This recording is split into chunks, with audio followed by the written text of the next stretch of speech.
And almost immediately I discovered how little I knew, and almost immediately I discovered, most important, that I was making the sequel to the Civil War. That you could continue to tell American history with presidents and wars and generals, but it didn't get you access to the heart of the country.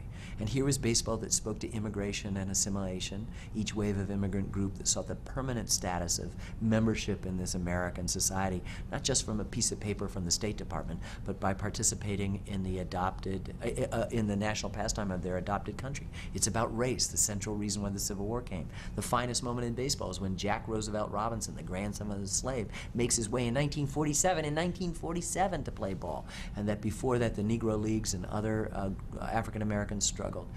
This was the exclusion of women, the growth and decay and rebirth of big cities, the nature of popular culture and advertising, how heroes are born, what's the nature of villainy and fools within a popular culture. Baseball covered all of that, and it's also the greatest game that's ever invented. So I suddenly realized, Shelby Foote said in the Civil War that the Civil War defined us.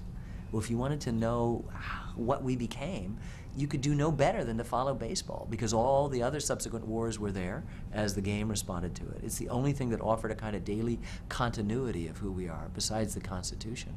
And we could find ourselves in it. And so I made a film that people thought I was nuts when I'd say this is the sequel to the Civil War film, but it is. It was.